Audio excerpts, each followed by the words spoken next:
Shalom Bapak Ibu, selamat malam semuanya. Terima kasih atas kesempatan yang diberikan kepada saya pada malam hari ini. Pertama-tama saya ingin mengenalkan diri saya dulu. Nama saya Christian Luther Dias. Saya anak dari Pastor Luther Dias, Pastor Leni Dias. Saya kakak dari Charity Sarah Dias. Saya anak pertama. Terima kasih karena saya sudah diberikan kesempatan untuk bisa sharing singkat pada malam hari ini. Jadi, yang saya ingin bagikan kepada kita pada malam hari ini adalah tentang konsisten. Ayat pertama yang akan kita baca pada malam hari ini adalah Matius 19 ayat 30. Yang berbunyi, tetapi banyak orang yang terdahulu akan menjadi yang terakhir, dan yang terakhir akan menjadi yang terdahulu. Konsisten. Terjemahan bebas kamus Merriam-Webster adalah sikap ketegasan yang berkelanjutan, mantap, dan tidak berubah. Konsisten merupakan satu kesatuan yang tidak boleh dipisahkan dengan komitmen dan konsekuen kita. Karena tanpa konsistensi, kita tidak akan pernah mencapai secara maksimal kehidupan yang dirancangkan oleh Tuhan. Saya mau bersaksi Bapak Ibu. Jadi, bagaimana caranya saya bisa mulai konsistensi ini? Jadi, kejadian awalnya pada tahun waktu saya masih kelas SMA kelas 2-3. Ya, antara kelas 2 atau kelas 3. Jadi, setiap ke sekolah, pasti papa mama itu kalau bukan kasih bekal, kalau misalnya tidak sibuk, kasihnya tuh uang jajan. Nah, harusnya uang jajan itu belanjanya di sekolah. Karena makanan-makanan di sekolah itu, ini adalah contoh-contoh, contoh-contoh waktu saya masih di SMA ya, Bapak Ibu ya. Badan saya. Oke, jadi waktu saya di SMA itu harusnya uang jajan itu saya pakai belanjakan di sekolah karena makanan di sekolah menurut saya lebih healthy food daripada di luar. Tetapi saya dan adik saya tidak membelanjakannya, kami kayak bersepakat untuk nanti aja deh, nanti kalau kita udah pulang baru kita belanja di luar. Jadi akhirnya setiap dikasih uang jajan, kita tidak pernah belanja di sekolah, tapi kita malah belanjanya kayak setiap pulang itu dijemput, selalu belanja ke McD, selalu belanja KFC, atau nggak beli bakso depan sekolah. Nggak tahu baksonya dari mana, tapi papa sering bilang kalau itu bakso batik atau bakso tikus, tapi nggak tahu lah. Pokoknya karena kita sudah makan, akhirnya ya sudah begitu. Terus belanja nasi goreng, beli batagor. Akhirnya itu nggak kita lakukan kayak kan seminggu sekali atau seminggu sekali, tapi setiap hari selama kita SMA. Akhirnya sejak saat itu badan saya, muka saya semakin tumbuh banyak jerawat, terus badan saya menjadi semakin obesitas. Sampai akhirlah ke 2017 ketika masuk ke masa-masa kuliah. Ketika waktu masuk masa-masa kuliah, saya pindah ke Jakarta, terus di Jakarta itu malah pola makannya semakin tidak teratur lagi karena dengan teman-teman baru, terus kita di daerah, waktu saya itu kuliah di Tangerang, daerah Tangerang di UMN, sebelum pindah ke yang sekarang, dengan teman-teman di situ kan banyak tempat-tempat makan enak, jadi kita kayak sampai jam 12 malam, kayak sehari tuh orang 2-3 kali makan lah, nggak apa-apa. Tapi saya waktu itu sampai 4-5 kali, makanya badan saya seperti di foto ini, saudara-saudara. Sangat-sangat luar biasa. Akhirnya badan saya di sana semakin naik lagi di Jakarta itu. Karena sampai jam 12 malam, sampai jam 1 malam, masih makan. Kebiasaan orang Indonesia, Indomie pakai nasi, terus makan yang minum manis-manis. Pokoknya akhirnya badan saya semakin obesitas lagi. Muka saya juga semakin tambah banyak jerawatnya. Mulailah ketika 2019, 2017, 2018 masih tetap sama.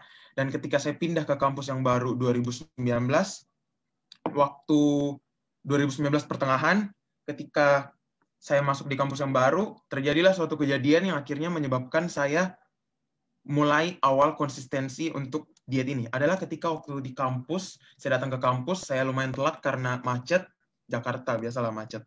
Terus saya sampai di kampus, teman-teman, kayak saya kan telat, terus kayak masuk udah mulai agak 5 menit lah mulai kelas. Terus saya masuk lah, kayak kursinya itu kan gabung sama meja. Terus saya kayak mau masuk, baru mau duduk, terus kayak saya lagi cari posisi, tapi karena teman saya lihat, karena saya terlambat, jadi kayak semua liatin, terus kayak dia bilang, itu nggak bisa masuk itu kursinya, karena perutnya kegedean. Lah, akhirnya dalam pikiran saya kayak semua pada ketawa kan, ya udah saya ikut ketawa juga, padahal dalam hati saya kayak wah ini kayak menyindir sekali, padahal emang badan saya udah gede pada saat itu, cuman kayak saya tidak sadar pada saat itu, kayak saya bilang kayak biasa-biasa aja, badan saya kayak udah normal, ini normal, padahal setelah yang diri saya sekarang melihat foto-foto yang kemarin kayak tidak normal, nggak normal ini Chris, banyak, coba kamu dulu udah diet, pasti badan kamu udah bagus, foto-fotonya kayak banyak foto-foto yang lebih bagus dari ini. Jadi ini contoh-contohnya badan saya setelah diet. Oke, jangan dulu di next. Oke, jadi akhirnya setelah teman saya mengatakan hal tersebut, saya mulailah berkonsisten untuk kayak dalam hati kayak, wah tunggu aja, kalau misalnya gue kurus, gue tunjukin ke lu kalau misalnya gue bisa kurus gitu. Mulailah, jadi kayak ada niat-niat, jadi niat saya kurus itu pertama bukan untuk diri saya sendiri, tapi untuk sebagai pembuktian kepada orang lain. Akhirnya mulailah saya pulang tuh 2019 akhir, bulan-bulan Agustus, saya carilah di Google gimana caranya diet, kayak olahraga, banyak minum air. Yang dulu saya jarang minum air, sehari mungkin 1 gelas aja. Tapi akhirnya sampai sekarang kayak botol ini saya bisa sehari 3 botol ini habis, 1,5 liter. Terus pola makan dijaga, yang dulunya bisa sampai 3-4 kali, 5 kali makan dalam sehari, sekarang maksimal 2 kali. Mungkin dulu itu waktu yang ketat-ketatnya sehari cuma sekali. Akhirnya sampailah ke 2019 akhir saya pulang ke Makassar. Waktu saya diet itu saya nggak rasa apa-apa. Pokoknya kayak ya saya lakukan aja sampai pulang ke Makassar. Dan ketika sampai di Makassar, tiba di Makassar, banyak kayak teman-teman di Makassar bilang, Kak Kris kurusan ya? Badannya kok kurus? Kayak kok bagus badannya kalau kurus? Jadi kayak banyak kayak ucapan-ucapan kayak gitulah. Akhirnya ya saya merasa kayak, oh berarti diet saya berhasil. Ya sudahlah. Jadi kayak saya sudah senang kan karena dia saya berhasil dan selesai. Natal tahun baru 2019 di Jakarta, 2019 di Makassar, baliklah 2020 awal kembali ke Jakarta.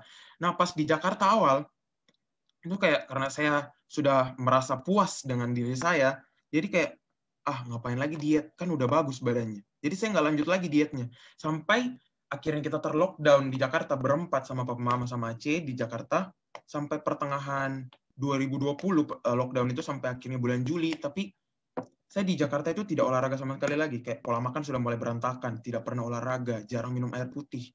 Sampai kayak saya rasa kalau misalnya saya lakukan ini terus, kayaknya badan saya akan kembali lagi seperti dulu. Jadi mulailah, akhirnya pas bulan Juli itu kita selesai bisa kembali ke Makassar, rapid terus balik ke Makassar, mulailah baru di Makassar saya melakukan lagi diet yang lebih intens 2 kalinya. Dari pas tiba di Makassar, terus saya minta papa ajarin kayak olahraga-olahraga yang lebih ekstrem lagi, kayak push up, sit up dan sebagainya semuanya untuk membentuk otot. Jadi yang awalnya saya tidak bisa push up sama sekali, yang cuman sekali waktu itu pertama kali papa ajarin push up, saya cuma bisa sekali Bapak Ibu. Setelah itu badan saya semua sakit dan akhirnya saya berhenti 1 minggu. Akhirnya, padahal itu papa bilang kalau sakit olahraga itu kalau sakit jangan berhenti, karena kalau sakit berarti olahraganya berhasil, ototnya mulai terbentuk. Akhirnya saya mulailah dari 10, terus besoknya naik 1, sampai akhirnya sekarang sudah puji Tuhan hampir sampai 100. Akhirnya ya badan saya, coba di next dulu fotonya ya guys ya. Ya, jalan lagi fotonya sampai sekarang puji Tuhan yang badan saya dulunya 100 hampir mau 100 kilo sampai sekarang sudah 76 kilo puji Tuhannya. Itu karena sama ikut program dari mama, puji Tuhan, badan saya bisa lebih kurus lagi. Jadi saya sadar bahwa kalau saya diet itu bukan buat orang lain. Akhirnya saya sadar kalau diet saya bukan buat orang lain, ya buat diri saya sendiri, buat sehat. Akhirnya saya bisa menjadi dampak juga buat orang lain, kayak akhirnya menjadi teladan. Ada beberapa teman-teman saya yang akhirnya tanya, itu gimana caranya ya? Saya mulailah bersaksi dari situ. Oleh sebab itu, firman Tuhan mengingatkan kita di ayat yang tadi, tetapi banyak orang yang terdahulu akan menjadi yang terakhir, dan yang terakhir akan menjadi yang terdahulu. Yang saya ambil dari ayat ini adalah yang terakhir menjadi terdahulu. Maksudnya contoh seperti badan saya yang tadi, yang saya gemuk, terus akhirnya saya kurus. Tetapi ketika saya sudah puas dengan badan saya yang sekarang, yang 2020 awal itu, saya hampir lagi kembali yang terdahulu menjadi terakhir. Jadi inti yang saya ambil dari sini adalah kita tidak boleh cepat puas terhadap apapun yang kita lakukan. Kita harus terus melakukannya dengan tuntunan Tuhan Yesus.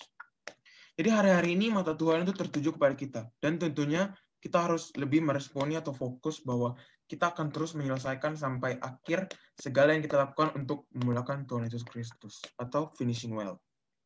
Kita belajar dari tokoh-tokoh kehidupan seperti Yusuf, Ruth, Paulus. Mereka adalah pribadi-pribadi yang mempunyai komitmen, konsekuen, dan konsisten dalam memegang dan melakukan janji Tuhan. Contohnya Yusuf, dia tuh kayak konsisten dalam mengatakan kebenaran. Jadi dia selalu jujur. Contoh seperti diceritakan mimpinya kepada saudara-saudaranya sampai akhirnya dia dibenci, diceritakan jujur mimpinya kepada bapaknya, akhirnya dia dibenci sama saudara-saudaranya, dan akhirnya dia dijual ke Mesir. Dan pas di Mesir dia difitnah sama istri Potifar. Dia jujur mengatakan kalau dia dijebak, tapi tidak ada yang percaya karena ada buktinya dari istri Potifar tersebut. Akhirnya dia dijebloskan ke penjara. Terus dia dilupakan sama juru yang ada di penjara, tapi dia tetap percaya bahwa dengan sikapnya yang terus begitu, Tuhan pasti akan menolong dia, dan akhirnya dia semakin berhasil. Dan contoh kedua itu Ruth. Ruth konsisten dalam memilih untuk mengikut Tuhan melalui dia terus mengikuti Naomi. Yang akhirnya dengan konsistensi dari Ruth tersebut ini, akhirnya dia menemukan Boaz di ladang pelayanan. Dan dari keturunan Boaz, turunlah ke Obed, ke Isai, ke Daud, dan akhirnya sampailah ke Tuhan Yesus Kristus. Dan Paulus, konsistensi Paulus ini adalah dia konsistensi dalam menyebarkan firman Tuhan. Maupun dia ditolak, dia dari rumah ke rumah, tapi dia dicaci maki, dia hampir dibunuh. Yang dahulunya Paulus ini pembantai orang-orang Kristen, yang akhirnya dari orang jahat Tuhan ubah dia menjadi seorang hamba Tuhan. Akhirnya dengan konsistensi Paulus ini, dengan menyebarkan firman Tuhan, banyak jiwa-jiwa yang terselamatkan berkat pemberitaan firman Paulus. Oleh sebab itu, tokoh-tokoh ini mampu menghadapi dan mengatasi proses kehidupannya dengan awal kehidupan yang sangat sulit, tapi akhirnya mereka berakhir dengan kesuksesan dan menjadi teladan bagi orang lain pada zamannya, dan bagi kita saat ini, dan sampai selama-lamanya. Oke, Bapak Ibu, konsistensi kita dapat bertahan apabila kita, poin yang pertama, konsisten butuh waktu.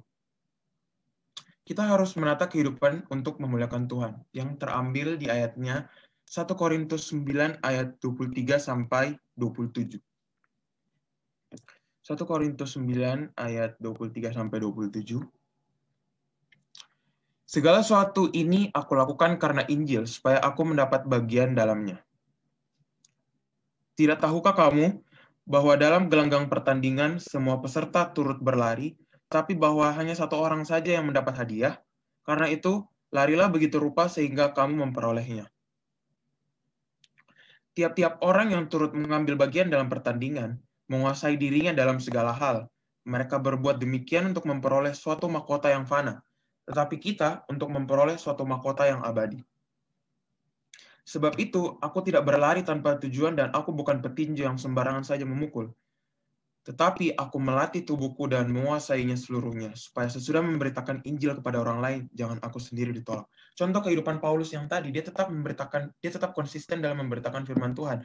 Meskipun dia ditolak dari rumah ke rumah, dia dicaci maki dan dia hampir dibunuh, tapi dia terus memberitakan firman Tuhan dan akhirnya banyak jiwa yang terselamatkan.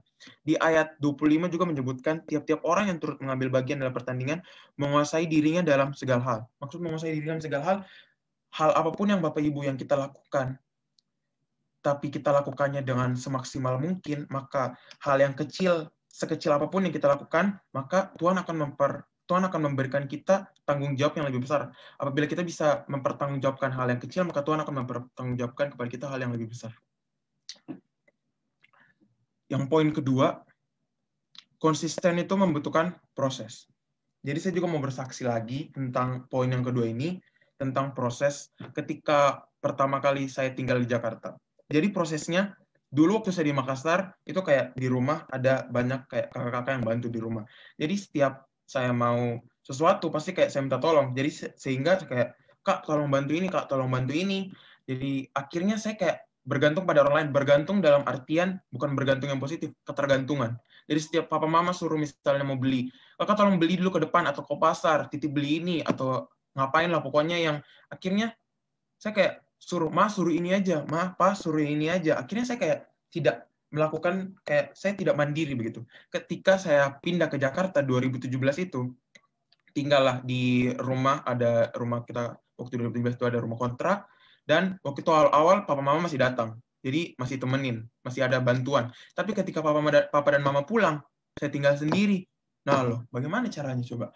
Yang dulunya saya tidak bisa ngapa-ngapain, kayak bersihkan rumah, apa, cuci baju, dan lain-lain, saya mau nggak mau di Jakarta berarti harus melakukan semuanya itu. Jadi saya mulailah belajar cara bersihkan rumah, sapu pel, cuci baju, cuci mobil, waktu itu ada mobil, terus belanja sendiri, cara memasak. Jadi semuanya itu kita pasti membutuhkan proses. Jadi tidak ada segala sesuatu itu yang instan. Jadi semuanya itu ada proses. Jadi banyak tantangan atau persaingan, tetapi kita harus hadapi dengan strategi hikmat Tuhan dan melatih penguasaan diri. Oh iya, penguasaan diri juga.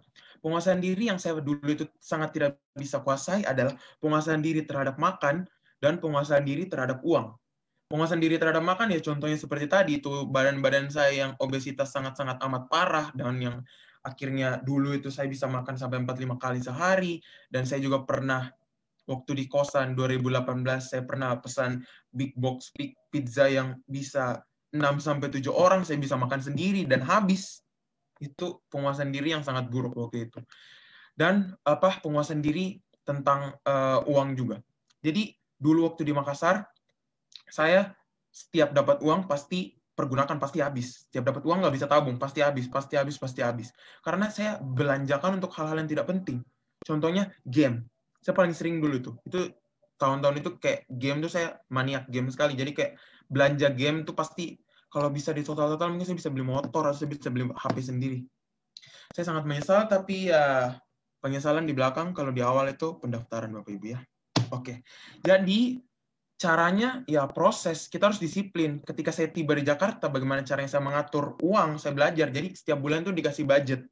Bagaimana caranya Papa kasih budget 1 bulan, gimana caranya bisa mengatur makanan, bisa mengatur pengeluaran-pengeluaran. Jadi nggak akan habis selama dalam 1 minggu. Jadi kalau habis uang budget yang 1 bulan itu dalam 1 minggu, puasa.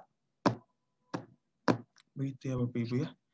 Jadi akhirnya bagaimana cara saya bisa mengatur uang tersebut, bagaimana caranya ketika saya ingin membeli barang yang saya kepengen, tapi saya harus mengatur misalnya ya uang tersebut saya harus sisihkan, saya harus tabung. Jadi kayak ada yang saya bisa harus membedakan keinginan dan kebutuhan. Kalau misalnya tidak terlalu penting-penting amat, nggak usah dibeli. Kecuali kalau misalnya sudah sangat urgent, baru beli. Kita masuk ke poin yang ketiga. Konsisten menjadikan kita ahli. Orang ahli itu dicari susah. Kalau dapat, bayarnya mahal. Saya punya contoh dalam bidang saya aja, Bapak Ibu, dalam bidang musik. Apalagi di bidang orkestra. Bidang orkestra itu orang yang main grade, apalagi kalau misalnya dia main karya yang sulit dan dia punya grade yang tinggi, otomatis sih kalau dia main yang grade sulit pasti, kalau dia main yang karya sulit pasti grade-nya itu tinggi, dan semakin tinggi grade-nya pasti akan dibayarnya mahal, bisa sampai belasan juta, bisa puluhan juta, apalagi kalau sampai main ke luar negeri itu bayarnya pasti mahal sekali.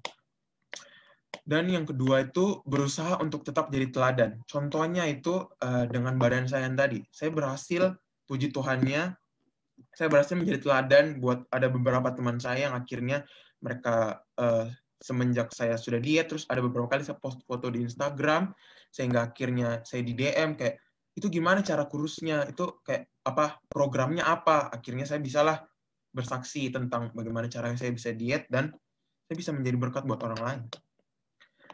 Terus lanjut lagi ke aktif pemuritan dan disiplin, yaitu di 2 Timotius 2 ayat 1-7.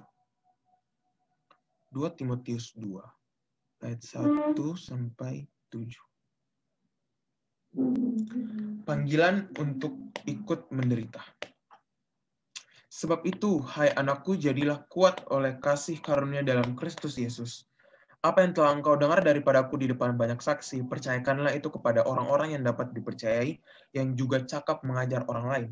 Ikutlah menderita sebagai seorang prajurit yang baik dari Kristus Yesus. Seorang prajurit yang sedang berjuang tidak memusingkan dirinya dengan soal-soal penghidupannya, supaya dengan demikian ia berkenan kepada komandannya. Seorang olahragawan hanya dapat memperoleh mahkota sebagai juara apabila ia bertanding menurut peraturan-peraturan olahraga. Seorang petani yang bekerja keras haruslah yang pertama menikmati hasil usahanya. Perhatikanlah apa yang kau katakan. Tuhan akan memberi kepadamu pengertian dalam segala sesuatu. Amin. Jadi Bapak Ibu saling memuridkan akan menghasilkan pertumbuhan rohani kita dan senantiasa menciptakan semangat untuk saling melayani Tuhan. Disiplin akan menciptakan hasil yang maksimal. Nah, ini disiplin contohnya yang kayak tadi lagi. Jadi disiplin Bapak Ibu, meskipun Bapak Ibu melakukan disiplin dalam hal-hal yang terkecil sekalipun, misalnya Bapak Ibu disiplin dalam waktu, disiplin dalam waktu berdoa, disiplin dalam menghafal ayat, dalam mengikuti ibadah. Misalnya Bapak Ibu sudah masuk sebelum ibadahnya dimulai pun, ini salah satu contoh-contoh disiplin Bapak Ibu. Ini Bapak Ibu harus terus lakukan agar bisa semaksimal mungkin. Jadi, dengan apa seorang muda mempertahankan kelokannya bersih, yaitu dengan menjaganya sesuai dengan firman Tuhan. Mazmur 119 ayat 9. Jadi Bapak Ibu, saya saya tahun lalu 2020, saya lupa bulan keberapa, saya sempat disuruh sama Papa untuk mengikuti Speak the Word. Jadi saya tidak ikut Speak the Word, saya tidak masuk ke dalam grupnya, tapi karena saya langsung masuk ke dalam grup keluarga, jadi dipantau sama Mama Papa. Jadi puji Tuhan, waktu awal-awal itu saya sempat sehari 2 hari, kayak saya tidak fokus, akhirnya saya hafal ayat sehari 2 hari, terus besoknya lupa, karena saya tidak memprioritaskan hal tersebut. Akhirnya setelah kayak mulailah saya coba memberanikan diri untuk menghafal ayat pertama, kayak coba sehari 2 hari sampai akhirnya sampai sekarang saya hafal. Sekarang tuh saya sudah sampai ke puji Tuhan hari ke 295. Itu kayak sampai kayak sudah terjadi kebiasaan gitu. Jadi setiap bangun pagi buka HP, bangun pagi berdoa dulu, terus buka HP, hal yang pertama saya lakukan itu hafal ayat dulu, langsung share ke grup keluarga-keluarga, grup keluarga saya share hafalan ayat firman. Jadi puji Tuhan, setelah saya melakukan hal itu, saya menjadi terbiasa. Jadi kayak misalnya saya tidak hafal ayat dalam 1 hari itu, saya kayak rasa kayak, kok ada yang kurang? Oh iya, lupa hafal ayat. Jadi hal-hal yang kita lakukan, kita harus lakukan semaksimal mungkin untuk mempermuliakan nama Tuhan. Jadi konsisten adalah karakter yang mengantar komitmen dan konsekuen kita kepada penggenapan janji Tuhan dalam kehidupan kita. Hasil akhir yang menentukan kita, capailah semua itu dengan baik. Capailah semua itu dengan kasih karunia Tuhan, di mana kita adalah sarananya. Jadi selamat melayani Tuhan Yesus Kristus dengan komitmen, konsekuen, dan konsisten. Nah, ini adalah kesaksian terakhir penutup saya untuk sharing singkat pada malam hari ini. Jadi, tentang bagaimana saya bisa konsisten yang paling pertama sebelum yang diet ini. Jadi, awalnya itu waktu umur saya 3 tahun, ini saya dengar cerita dari Papa Mama aja, karena saya masih kecil 3 tahun, jadi ingatan saya masih samar-samar. Jadi 3 tahun itu katanya saya di rumah waktu masih di Denpasar, kayak saya itu panci-panci, sendok-sendok itu saya pukul semua ke tembok. Jadi daripada barang-barang di rumah itu rusak, akhirnya Papa Mama kasih masuk saya di tempat les drum. Akhirnya mulailah saya les drum itu pada 3 tahun. Itu kaki saya belum sampai, katanya Papa, karena saya tidak tahu.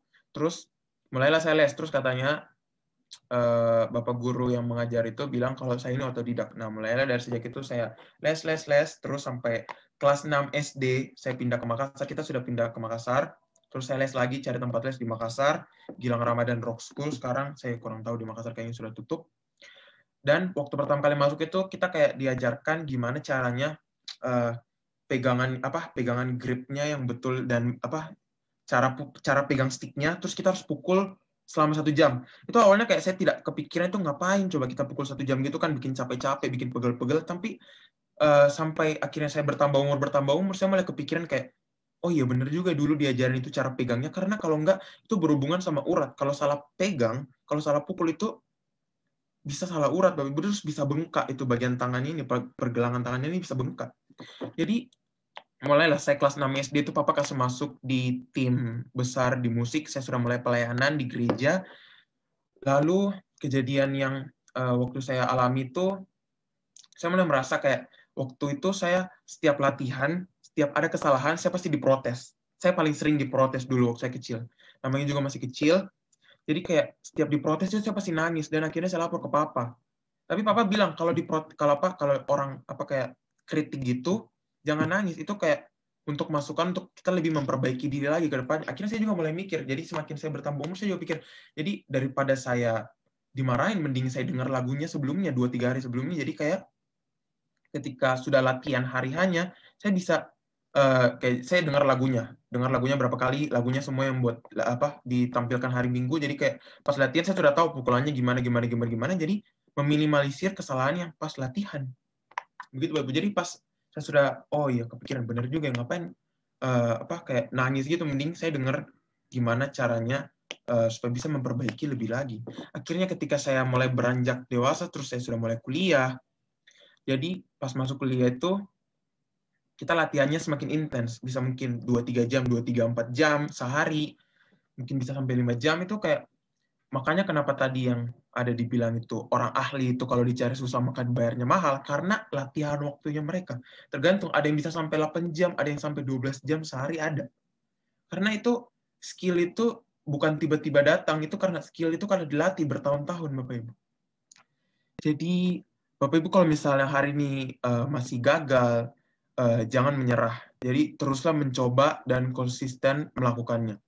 Kata salah satu tokoh yang terkenal, kata Bruce Lee, berkata, I fear not the man who has practiced 10,000 kicks once, but I fear the man who has practiced one kick 10,000 times. Maksudnya saya tidak takut kepada, menurut Bruce Lee, saya tidak takut kepada orang yang melatih 10.000 tendangan sekali. 10.000 jurus yang berbeda. Tetapi saya takut kepada orang yang melatih satu tendangan 10.000 kali. Jadi Bapak Ibu, dengan kekuatan sendiri itu kita pasti tidak mampu melakukan segala suatu hal yang ingin kita lakukan. Tapi dengan bantuan Tuhan Yesus Kristus pasti kita bisa. Sekian sharing singkat saya pada malam hari ini. Kiranya firman Tuhan yang saya sampaikan pada malam hari ini bisa memberkati kita semua. Tuhan Yesus memberkati. Saya kembalikan kepada Pastor Luther. Wow, puji Tuhan. Bapak Ibu diberkati oleh Tuhan malam ini. Haleluya. Boleh Bapak Ibu tulis Anda diberkati oleh Tuhan. Ingat, konsisten membutuhkan waktu. Konsisten itu membuat saudara dan saya jadi ahli. Konsisten juga membuat saudara dan saya menjadi orang-orang yang menang. Kalau Filipi pasal 3 ayat 13-14, tolong ditunjukkan Nona Lydia. Saudara-saudara, aku sendiri tidak menganggap bahwa aku telah menangkapnya. Tapi ini yang kulakukan. Apa yang Anda lakukan hari ini? Ini yang aku lakukan. Aku melupakan apa yang telah di belakangku dan mengarahkan diri kepada apa yang di hadapanku. 1 menit yang lalu udah jadi sejarah. 1 menit di depan itu masa depan Anda. Dan berlari-lari. Mengarahkan diri bukan cuma memandang, tapi harus berusaha. Berlari artinya konsisten, langkah yang pasti. Pada tujuan. Untuk apa? Memperoleh hadiah. Nama hadiah itu adalah panggilan sorgawi dari Allah dalam Kristus Yesus. Wow. Lalu ayat yang ke-15 berkata begini. Karena itu, marilah kita yang sempurna. Hari ini Anda sempurna? Mungkin Anda dengan saya punya the body sempurna, tapi belum tentu rohmu sempurna. Belum tentu jiwamu sempurna. Jiwa yang sempurna adalah jiwa yang selaras dengan firman, konsisten mengikuti Tuhan. Masalah boleh datang, persoalan boleh datang, jawaban doa belum Anda terima, tapi terus berpikir bahwa Tuhan itu baik. Marilah kita yang sempurna berpikir demikian. Dan jikalau lain pikiranmu tentang salah satu hal itu akan dinyatakan Allah juga kepadamu. Artinya orang konsisten akan selalu dapat jawaban, akan selalu dibukakan jalan, akan selalu dapat pertolongan. Dan kalau Anda dan saya dapat jawaban, lihat jalan, dapat pertolongan, keadaanmu baik-baik saja. Konsisten akan membuat Anda serupa dan segambar dengan Yesus. Ya, ada bagian saudara yang harus saudara dan saya lakukan. Jangan semua kata saudara katakan, nanti tunggu Tuhan. Enggak, kita ini adimitranya Tuhan. Tulis di kolom komentar, saya ini adimitranya Tuhan. Adimitra itu rekan kerjanya Tuhan. Tulis di kolom komentar, saya ini rekan kerjanya Tuhan. Amin 10 juta triliun kali. Bapak Ibu perhatikan apa yang tadi dibagikan oleh Kakak Kris tadi. Itu adalah share your life. Kehidupan yang dia alami. Ya, dia anak kami melayani Tuhan, tapi kita didik dia benar-benar. Sehingga saya selalu berkata, dia mungkin tadi lupa ngomong. Ya, selalu mereka dapat sesuatu, saya berkata, jangan cuma mau berkat hamba Tuhan, tapi kamu harus hidup sebagai hamba Tuhan. Jangan cuma mau berkat hamba Tuhan, tapi tidak mau hidup seperti hamba Tuhan. Jadi saya katakan, hidup kalian harus hidup seperti hamba Tuhan. Supaya segala yang terbaik datang dalam hidup. Saya percaya malam ini, saudara lihat sesuatu yang luar biasa Tuhan sedang bangkitkan. Saya percaya ada begitu banyak lagi the next generation yang akan muncul, sehingga memberkati kita semua. Bukan tentang masalah umur. Kedewasaan bukan tentang masalah umur. Menjadi tua pasti, menjadi dewasa itu pilihan. Jadi kedewasaan bukan tentang umur, tapi tentang pilihan-pilihan saudara untuk bagaimana mengikuti Tuhan dan konsistensi dalam melakukannya. Satu hal yang saya lihat itu adalah ya, mama sama adiknya itu beberapa kali gagal misalnya dalam menghafal firman Tuhan. Tapi kakak Kris ini dia sangat konsisten, mungkin awal 1-2 kali seperti tadi dia katakan. Tapi setelah itu dia sangat konsisten. Nah, belakangan adik dan adiknya juga dan semua mulai dengan konsisten. Konsisten itu menjalar. Ya, teman-teman, Bapak Ibu yang ada di Speak the Word, ya masih konsisten, bahkan saya lihat sudah 1 tahun lebih. Sebagian ada yang keluar, ada yang di dalam tapi juga pasif. Tapi mereka yang aktif, mereka akan mengalami Tuhan. Tuhan itu nggak bohong. Ya, berpikiran yang sama bahwa saudara berlari untuk memperoleh hadiah. Jangan pernah meninggalkan Tuhan. Terus kejar Tuhan. Doa terus, konsisten doa. Setia terus melakukan firman Tuhan. Rajin terus hadirat Tuhan. Rindukan sesuatu dari Tuhan. Maka one day itu bisa saja hari ini. Hari itu bisa saja hari ini. Bisa saja menit ini. Sesuatu terjadi bagi saudara.